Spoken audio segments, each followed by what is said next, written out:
30 से 50 लाख रुपए की एक पेपर की कॉस्ट है। अच्छा, ये खबर तैर रही थी मार्केट में। 29 अप्रैल से ही मार्केट में खबर थी सर ये। भारत की सबसे बड़ी और सबसे प्रतिष्ठित परीक्षा मानी जाने वाली नीट की परीक्षा एक बार फिर से रद्द हो गई है। अब नई तारीख का ऐलान जल्द ही सरकार करेगी। लेकिन रद्द क्यों हुई? वो इसलिए क्योंकि जो नीट के परीक्षा के पेपर थे उनके लीक होने का अंदेशा है। ये सारे बच्चे हैं, 1 घंटे पहले तक इन बच्चों के चेहरे पर मुस्कान थी क्योंकि ये परीक्षा दे चुके थे। लेकिन अब रद्द होने की खबर मिलते ही एक बार फिर से इनके अगर चेहरे आप देखें तो फिर से ये तनाव में आ गए हैं, क्योंकि इम्तहान दर इम्तहान एक बार फिर से इनको देना पड़ेगा। सबसे पहले हम नवनीत जी से बात करेंगे और समझने की कोशिश करेंगे, चूँकि ये तमाम सारे बच्चों को पढ़ाते रहते हैं, तो इनसे समझने की कोशिश करेंगे कि सर, एक बार परीक्षा दे चुके बच्चे, अब फिर से नीट की परीक्षा रद्द हो गई, फिर से इनको परीक्षा देनी पड़ेगी। इससे इन बच्चों के मन में क्या चल रहा होगा सर? सर बच्चों के मन में तो बहुत ज़्यादा टेंशन चल रही है और ये कोई नया नहीं हुआ है कि नीट का पेपर दोबारा हो रहा है। अगर हम 10 साल पहले देखें तो 2015, 2016, 2017 लगातार 3 बार नीट का पेपर दोबारा हो चुका है। 2024 में सुप्रीम कोर्ट तक 2024 में सुप्रीम कोर्ट तक गया, सबको पता था कि पेपर दोबारा होना है। अब सुप्रीम कोर्ट के जज के ऊपर किसका दबाव था, क्या दबाव था, जो उन्होंने पेपर लीक नहीं करा और उन्होंने बोल दिया कि सब कुछ ठीक है और वो पेपर को कंटिन्यू माना गया। जो बच्चा पूरे साल मेहनत कर रहा है वो अपना 1 साल नहीं दे रहा, उसके साथ उसके पेरेंट्स भी 1 साल देते हैं। हर पेरेंट्स के दिमाग में ये वाली बात रहती है कि मैं अपने बच्चे को जल्द से जल्द अपने पैरों पे खड़ा करूं, जिससे कि वो कमाना शुरू करे। 1 साल अगर बच्चे का ख़राब हो रहा है तो 1 साल ख़राब होने का मतलब ये हो गया कि उस पेरेंट्स से पूछा जाए कि जिसने बड़ी मुश्किल से पैसा कमाया है और अपने बच्चे के ऊपर उस पैसे को लगाया है, इतनी कमाई नहीं है पेरेंट्स की। अगर हम 5-10% पेरेंट्स को छोड़ दें तो 90% पेरेंट्स की हैंड टू माउथ की स्थिति है। आज की डेट में इतनी महंगाई में खर्चा उठाना ही बहुत मुश्किल काम है और जिसमें कि एजुकेशन के ऊपर सरकार ने 18% जीएसटी लगा रखी है। अब आप देखिए कि फिर से जो मोमेंटम था पढ़ाई का, यानी +2 की परीक्षा दिया, फिर उसके बाद नीट की परीक्षा दिया इन लोगों ने, तो एक मोमेंटम भी कहीं ना कहीं पढ़ाई का बिगड़ता है। अब नीट की परीक्षा के बाद में सीयूटी की परीक्षा है, क्या उस डेट को कहाँ पर क्लैश करेगा, कैसे ये आगे परीक्षा दें, तमाम सारे सवाल इनके मन में चल रहे हैं। अच्छा, आप ये बताओ, आपने नीट की परीक्षा दी थी, अब रद्द होने की खबर आ गई, क्या है आप लोगों का रिएक्शन, परिवार का क्या रिएक्शन है? सर वो बहुत ज़्यादा टेंस्ड हैं कि हमें दोबारा से वही सारी प्रिपरेशन दोबारा करनी पड़ेगी। अभी 3 मई से पहले तक हम लोग इतना मतलब डेडिकेटेड थे टुवर्ड्स स्टडी और अभी 10 दिन में हमारा वो पूरा डिसिप्लिन क्रैक हो गया है।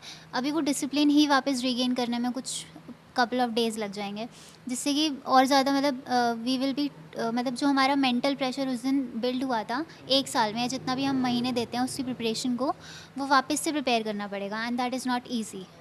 अच्छा नवनीत जी, एक सवाल और पूछना चाहेंगे, आप तो बहुत सारे लोगों के टच में भी रहते हैं, क्या ये जो गेस्ट पेपर वाला मामला है, ये परीक्षा के बाद या परीक्षा से पहले कब आप लोगों को पता चला? कुछ खबर उड़ती उड़ती आई कि ये लीक हुआ है? 29 अप्रैल को ही ये खबर आई थी सबसे पहले तो, कि नीट का पेपर गेस्ट पेपर के नाम से मार्केट में अवेलेबल है और 30 से 50 लाख रुपए की एक पेपर की कॉस्ट है। अच्छा, ये खबर तैर रही थी मार्केट में। 29 अप्रैल से ही मार्केट में खबर थी सर ये। अच्छा, और जैसे ही बच्चों का 3 मई को पेपर हुआ, 4 मई से ये आशंका लगाई जा रही थी कि पेपर को रद्द करा जाएगा और नीट का पेपर दोबारा कराया जाएगा। लेकिन जैसा कि हमने 2024 में देखा कि सुप्रीम कोर्ट तक मामला गया और उसके बाद रद्द नहीं हुआ, तो इससे लोगों की ये उम्मीद टूट गई कि सरकार कुछ ऐसा कदम उठाएगी या सुप्रीम कोर्ट हमारी कोई ऐसा कदम उठाएगी। आप लोगों को भी कुछ पता चला था कि गेस्ट पेपर आया है मार्केट में, कुछ लोगों को मिला है, क्या आप लोगों को खबर आई? सर हम तो प्रिपरेशन में इतने बिजी थे कि हमें पता नहीं चला। उसके 3 मई के बाद हमें पता चला कि ऐसे ऐसे 60 लाख में पेपर ख़रीदा गया है और वो देहरादून में ख़रीद कर उसे प्रिंट करा गया है। प्रिंट करने के बाद डिस्ट्रीब्यूट करा है उसे हर जगह, जैसे झारखंड हो गया हमारा, जयपुर हो गया राजस्थान और महाराष्ट्र, यहाँ पर सबको डिस्ट्रीब्यूट करा गया है। अच्छा, कहीं ना कहीं इतनी बड़ी परीक्षा हुई है, अब आप लोगों के दिमाग में विश्वसनीयता को लेकर भी तमाम सारे सवाल उठ रहे होंगे। अब अगली बार भी देंगे तब भी ये सवाल उठेगा कि कहीं इस बार भी तो नहीं जी वो तो होगा ही, क्योंकि ये 3-4 साल से चलता आ रहा है, हर बार ऐसा ही हो रहा है। तो ऐसा हो सकता है कि 2027 में भी पेपर लीक। क्या कहेंगे आप? अभी हमें थोड़ा 90 पे इतना कॉन्फिडेंस नहीं रहेगा। हम चाहें कितना भी प्रिपेयर करें, बट हम ये तो सोच सकते हैं कि हम कितना कर रहे हैं, बट हमें एक एजेंसी पे ट्रस्ट नहीं रहेगा, क्योंकि हमें नहीं पता कि वो कैसे कंडक्ट करा रहे हैं। हालांकि इस बार इन्होंने काफ़ी प्रॉमिस करा था, इन्होंने काफ़ी ट्वीट भी करे थे कि हम बहुत अच्छा प्रिपेयर कर रहे हैं टेस्ट, और आगे के लिए अब ऐसा कुछ नहीं होगा। नेशनल लेवल फिल्ट्रेशन टेस्ट है, इस बार कोई भी सिक्योरिटी में हम डीले नहीं करेंगे। बट हालांकि इस बार कहने के बाद भी हुआ है, तो हम इन पे बिल्कुल भी अब ट्रस्ट नहीं कर सकते फ्यूचर में। तो निश्चित तौर पर एक बड़ी, आप समझिए कि सवाल कहीं ना कहीं नीट की परीक्षा की पारदर्शिता पर उठे हैं।